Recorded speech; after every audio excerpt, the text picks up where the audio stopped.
Everything's inspired by the teaching of His Divine Grace, A.C. Bhaktivedanta Swami Prabhupada, who is the founder Acharya of the International Society for Krishna Consciousness.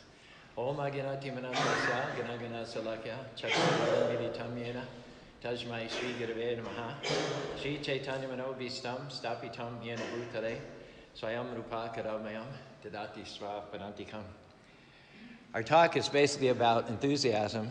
I thought I'd start with this story. It's from a book by David McCullough called Mornings on Horseback. It tells the story of young Teddy Roosevelt. Quote, Mitty, who is Roosevelt's mother, had found that he was so afraid of the Madison Square Church that the family went to that he refused to set foot inside the church alone. She discovered that he was terrified of something called the zeal. It was crouched in the dark corners of the church, ready to jump at him, he said. When she asked what a zeal might be, he said he wasn't sure, but he thought it was probably a large animal like an alligator or a dragon. He had heard the minister read about it from the Bible. So using a concordance, like an index, she read him all those passages containing the word zeal until suddenly, very excited, he told her to stop. He said, that's the one. It was from the book of John 2:17, quote, and his disciples remembered that it was written, the zeal of thine house hath eaten me up. Our talk today is burn brightly. If we're going to rise higher in life, it's important that the light of your spirit dominate the darkness of matter. Spirit is compared to light. This body is darkness. The spirit is fire. The body is ashes. It said from dust to dust, ashes to ashes. One fellow prayed, Lord, grant that the heat in my heart will melt the lead in my feet. And that's a pretty good prayer. We want that kind of excitement. We want that kind of enthusiasm. Something that motivates us to change and become better versions of ourselves. I think you'll agree with me that motivating people is a huge issue, a perennial problem in life. I was reading each day that across this country, 50,000 people quit their jobs.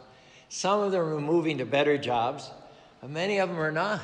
And these statistics ignore still other people who have also quit their jobs but keep coming to work.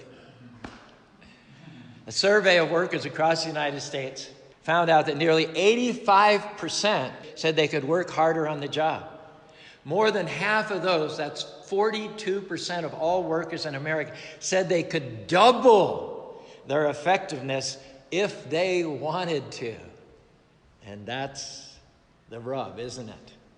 If we could do better, why don't we? That's the question, isn't it?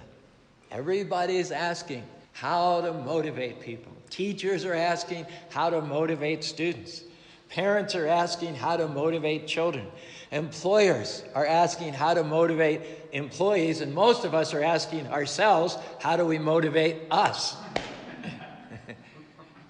Do you know anybody that at one time was on fire with the Spirit, passionate to make a difference in their life, inspired to accomplish their dreams, and yet over time their spiritual enthusiasm began to wane, their fire began to burn less bright, they experienced disappointments, they got worn down by the pressures of life, and some or other they're not excited anymore. They lost touch with their spirit. Their fire has become subdued by the passage of time and the pressures of life. What were once roaring flames have now become, in their lives, passive embers. At one time, maybe even you got down on your knees and prayed for a child. Your first child was born, you praised God and shed tears of joy. Now that child is a teenager and you're asking God, Lord, why me? Perhaps at one time you were so excited about that person to whom you were married. You were so in love and so passionate that now the relationships come stale. Once your spouse put a sparkle in your eye and a spring in your step. Now you're starting to take him or her for granted, treating them with a polite formality. Maybe when you first joined the temple, you felt lifted as on the wings of angels. You were so excited about the difference it was making in your life and the lives of those close to you. Now you've been living those changes for a few years. It's become routine. You see a new person, a new convert dancing like crazy in the kirtan, and you think, what's he so worked up about? Isn't it true that even the greatest things can appear to become stagnant over time if we allow them to do so? You can have an exciting job, but it can start to get boring. You could be married to an incredible person, but if you don't nourish that relationship, put something into it, over time, it's likely to get stagnant. You have to work at things if you want them to stay fresh. They don't automatically happen. You may have gone from roaring flames, so to speak, to smoldering embers. But if you get your poker out and start stirring up those embers, you'll get your flames back. They didn't die out. They're still there. You just have to stir them up. Maybe you're about to give up on one of your dreams. Or maybe you're not excited about that relationship anymore. The good news is the fire is still in there. If you do your part to fan the flame, it can burst forth into passion once again. And how do you stir up those flames? Here's a suggestion. Instead of dragging around, finding every reason that you can to be unhappy, how about changing the focus? Quit looking at what's wrong in your life and start being grateful for what's right in your life. Make a declaration with me today. I'm not going to live my life defeated and depressed. My dreams may not have come to pass yet. I may have some obstacles in my path, but I know that Krishna or God is in control. I know that he's got great things in store for me, so I'm going to get up each day excited about my life. Hare Krishna, Krishna Krishna, Hare Hare, Hare Rama, Rama Rama, Hare Hare. Everything may not be perfect in my life, but if I don't learn to be happy where I am, I'm not going to get to where I want to be. I may not have the perfect job, but I'm thanking Krishna that at least I have a job. Some people would love to have my job. I'm going to find my flame and go to work with a new enthusiasm. Don't drag yourself into the workplace with a long face, barely on time, going through the motions, dragging through till quitting time. Instead, give your job 110%. Come 15 minutes early, leave 15 minutes late. Make yourself indispensable to the boss. Do your work with all your heart, to the best of your ability. Stay passionate about it. Everybody else there may be slacking off. Everybody else might have a poor attitude, but you are not everybody else. You're a child of the Most High God. Do not be a part of the problem, be a part of the solution. And here's a key: enthusiasm is contagious. If you go into your workplace with a smile on your face, full of life, full of joy, full of victory, well, you know what? Before long, it'll rub off on others. That whole place will come to a higher level thanks to you. A Mississippi country preacher prayed before he preached, "O Lord, give this thy servant this morning the eyes of an eagle and the wisdom of an owl. Illuminate my brow with the sun of heaven and possess my mind with the love of people. Turpentine my imagination, grease my lips, electrify my brain with the light of the word, and fill me plumb full of dynamite for thy glory." That's enthusiasm. Learn to be happy right where you are. Learn to be happy doing what you're doing right now. Krishna doesn't want us to go around complaining, thinking about everything that's wrong in our lives. For instance, you might be living in a tiny apartment instead of that dream house of yours. But you should thank God that you have a roof over your head. Thank God you're not homeless, living out there among the elements. He, ladies, may not be the perfect husband, but you can still thank Krishna that at least you have somebody to love. How many people out there are lonely today? Believe it or not, some women out there would be glad to have your husband. Be grateful for that man.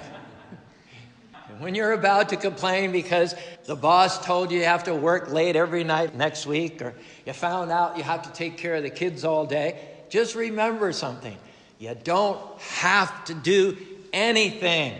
You get to do it. Krishna is the one who's giving you the break, giving you the opportunity. You wouldn't be able to work late next week if Krishna hadn't opened up that door of opportunity. Let's change our perspective. Do not do things out of obligation because you have to. Do them with an attitude of gratitude. I don't have to go to work today. I get to go to work today. I don't have to take care of these children. They're a blessing. I get to take care of them. It's one thing to give because you have to, but it's another thing altogether to give because you want to. It's one thing to go to work just to pick up a paycheck. It's another thing to go to work to be a blessing to your co-workers. It's one thing to stay married to that person because it's the right thing to do. People may look down on you if you separate, but it's another thing entirely to stay married to that person. Treat him or her with respect and honor. Help your partner reach a higher level. When you do the right thing with the right motives, there's no limit to what Krishna or God will do in your life. It's easy to get focused on what's wrong and take for granted what's right, what's going well. When you focus on the good, you bolster your enthusiasm and your passion. If you struggle with staying excited and passionate, try making a list of all the things for which you could be grateful. Write down all the things that Krishna or God has blessed you with. If you have your health, write it down. I'm healthy. If you can see, write it down. I can see. If you're good looking like me, write it down. I'm good looking. If you have a job, write it down. I have a job. If you've got a family, if you've got several close friends, if you've got great children, make that list. Write it down and read it every day over 2 or 3 times. It's important to get your mind going in the right direction because your life is going to follow your thoughts. A university professor was invited to speak at a military base. He was met at the airport by an unforgettable soldier named Ralph. This is what the professor had to say. After we introduced ourselves to each other, we headed towards the baggage claim area. But Ralph kept disappearing. Once he stopped to help an older woman with her baggage. Another time he stopped to lift 2 toddlers up to see Santa Claus. And then again he paused to give directions to someone who was lost. Finally I said, Ralph, where did you learn to live like that? Ralph replied, during the war, I was in Vietnam. My job was to clear the minefields. You never knew which step might be your last. So I learned to live between the steps. And I guess I just keep living that way. At the beginning of the day, you have the opportunity to set your tone. If you can go out with a positive attitude and a grateful state of mind, thinking about how blessed you are and how good God's been to you, then you're going to draw in the goodness of God. Hare Krishna, Krishna Krishna, Hare Hare, Hare Rama, Rama Rama, Hare Hare. Put that list on your bathroom mirror, on your desk, or someplace where you can see it throughout the day. Read over it occasionally as you go through your normal routine, and it'll help you stay excited about your life. When negative, discouraging thoughts come to you, as they do to us all, just turn it around. Look over your list. Remind yourself, I'm alive, I'm healthy, got a great spouse, got beautiful children, all the good things in my life. One other important point to finding your passion is to keep fresh goals out in front of you. Some people have lost their passion for life because they're not pursuing anything anymore. Krishna, God, created us to be always reaching out for something, reaching for more than what we have or more than where we are at present. If you live with low motivation, few dreams, and unrealistic goals, what's going to happen is you become stagnant. On the other hand, if you continue to pursue newer and newer goals, it's going to keep you fresh and excited about your life. It doesn't need to be a lofty or a grandiose goal. It might be a goal to finish school, a goal to be a better parent, to build and pay off a new temple like we're doing up there in Salt Lake City. As long as you have something out in front of you, always be growing and never allow yourself to become complacent. After you accomplish one goal, set another one. Keep moving. Keep looking for new challenges, new obstacles. You say you're retired. You say you're just kicking back, taking it easy. No. Even though you're retired from your job, you never retire from a service to God. He created you to honor Him and to benefit your fellow living beings. It's psychologically damaging. It's psychologically unhealthy to avoid those imperatives in your life. Maybe right now your assignment is to raise your children. Well, do it with passion, with enthusiasm. Maybe you have a dream to start a business, a dream to own your own home, a dream to be in the ministry. Keep it in front of you and keep pressing towards it. We all have obstacles, challenges in our path. There's nothing new about that. That's fine, but don't cause them to retreat and give up on your dreams. Krishna still has something important for you to do. Don't make the mistake of dwelling on the wrong things. Before long, you'll be planning your own funeral. Doesn't matter what the situation looks like in the natural, keep your dreams alive. We serve a supernatural God. Maybe you're struggling as a student financially, but you have a dream of owning your own home.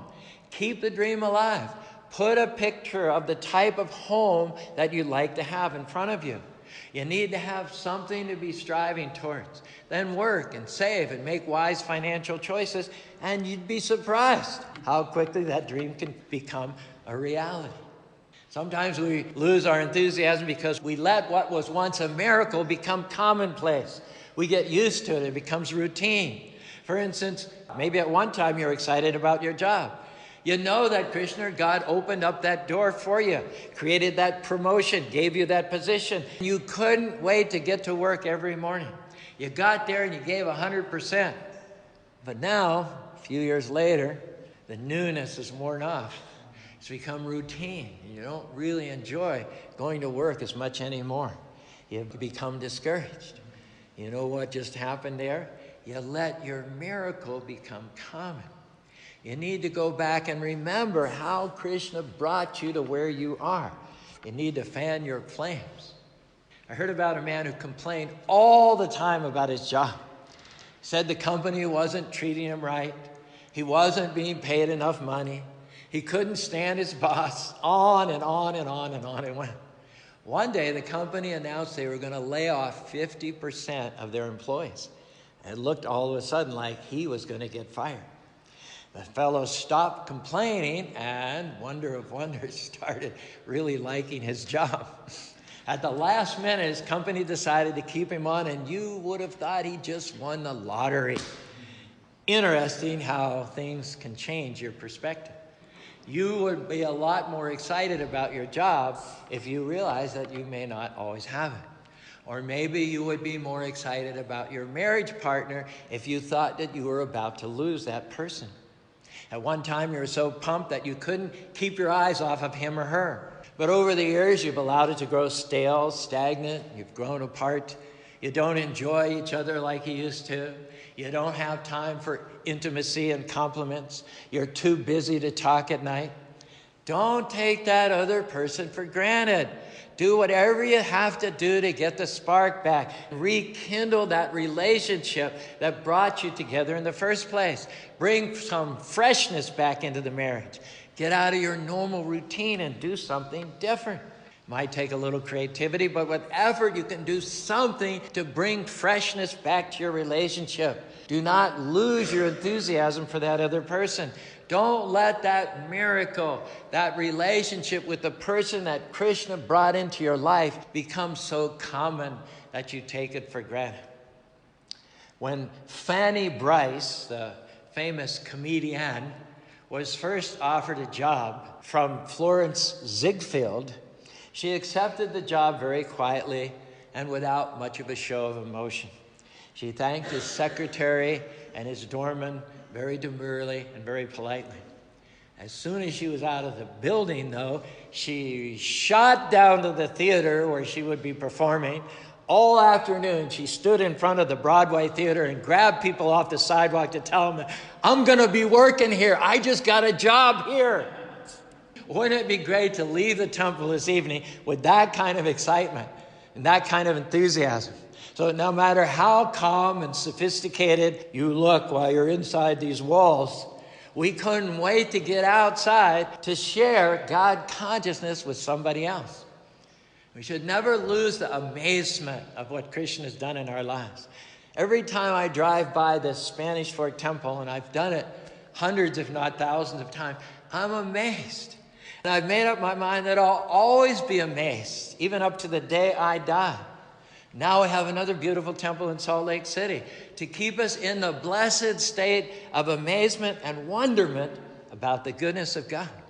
If we were ever to start taking either one of these magnificent temples for granted, I think Krishna would be quite displeased with us. Not that we shouldn't be planning, striving for more, but we should always be grateful for where we are. Too often, we let something that was so great at one time become routine, and we don't appreciate it like we should. God's done great things in your life. He's taken you further than you could have imagined. He's brought some great people into your life. He's opened some doors. Don't get so accustomed to those things that they don't excite you anymore. Choose to remain passionate, living every day with enthusiasm. And sometimes we get in such a hurry that we miss all the miracles on the way. Take time if you're parents for your children. Look in their eyes every day and tell them how much you love them, how proud of them you are. Think of the joy and the fulfillment that they bring you. That alone should be enough to cause us to bounce out of bed every day with enthusiasm. And when you're tired of cleaning up after them or you're tempted to have a bad attitude, turn it around and say, Krishna, thank you for these children. Thank you for each of these gifts that you've given me. Miracles are all around us. The people in your life, the doors that God has opened, the things that happened along the way are not by accident. It was Krishna's favor that caused you to be at the right place at the right time. You met someone and fell in love, or you qualified for that home, and you know that by all the usual means, you would not have done so. You got that promotion unexpectedly. A new temple opened in your city. These aren't coincidences. Krishna was directing our steps. Do not take them for granted. The question is, what are you focused on today? Are you becoming a better you? Is there a peace in your home and in your heart and in your mind? Are you happy, at rest, enjoying life? We need to realize that this day is unique and irreplaceable. We need to make the most of it and live it like it could be our last. I heard about an elderly couple who were always smiling and encouraging other people. Everyone loved them, especially the youth. After many, many decades, they still treated each other with honor and respect. In her mid-80s, the woman passed away. At the funeral, her husband told an interesting story. He said, about 15 years ago, I had a heart attack. When my wife came to the hospital, she suggested that every night from then on, before we go to bed, that we affirm our love 3 times to each other just to show how much we love each other, how much we're not taking each other for granted. So, for these last 15 or 20 years, we never went to sleep without affirming our love 3 times.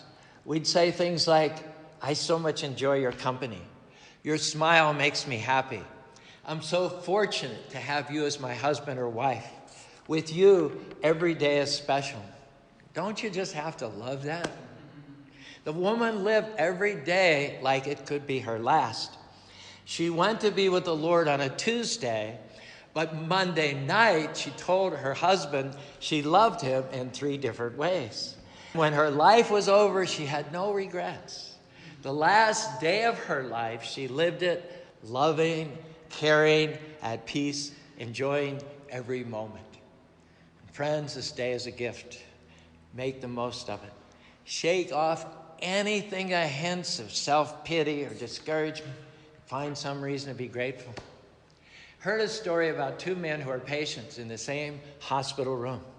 Every day, the man closest to the window shared with his friend what he saw outside, describing it in great detail so his roommate could enjoy the view even though he was confined to a bed far from the window. The man near the window used to say, "Today I see a beautiful multicolored sunrise. Kids are out there playing and screaming in delight. The trees are blooming," on and on and on and on. Each day, the fellow whose bed was a distance looked forward to hearing his roommate report on the outside of the world. It was his highlight every day. One day, the patient next to the window became so excited. "Oh, you should see this. There's a parade coming by, a marching band, tubas and drums and basses. Kids are celebrating, adults are dancing, and everybody's having such a good time." After several weeks, a patient next to the window passed away. So his friend asked the nurse if he could have the bed by the window so he could see all the great scenes of activity outside. The nurse moved the patient to the bed next to the window, but when he looked out to the window, all he saw was a brick wall. The patient called the nurse back in and said, "What's going on? My friend who passed away described all those beautiful scenes for several weeks. I can't see anything but a blank wall." The nurse smiled and said, "Sir, didn't you realize that your friend was blind? He chose to see a beautiful life from the inside out."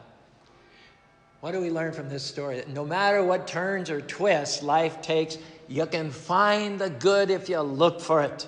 If we have the right attitude, we can see the sun shining when it's cloudy. We can stay full of joy and keep getting better even when things don't go our way. This slide in front of you reads, "I opened 2 gifts this morning. They were my eyes." Our prayer is this afternoon that Krishna or God give you a sense of gratitude, that we always focus on the good and never take life for granted. If you'll trust Krishna each day and live according to his plan for your life, you'll be happier, healthier, you'll rise higher than you ever would have imagined it be possible. Make a decision with me that you're going to live each day with enthusiasm. Get up each morning and think about all the things for which you can be grateful. If you need to, make a list, keep it in front of you. Then go out every day to pursue your God-given dreams. Remember, you have the seed of greatness in you. You weren't made to be stagnant. Rise out of complacency. Keep growing. Keep reaching new heights. Your best days are still out in front of you. You have not seen, heard, or imagined the great things that God has in store for you. As you keep stretching for the next level, improving your life and reaching for your highest potential, you will not only become a better you than you ever dreamed possible, not only will you accomplish your dreams in this life, but also in the next life, you'll go back to home, back to Godhead.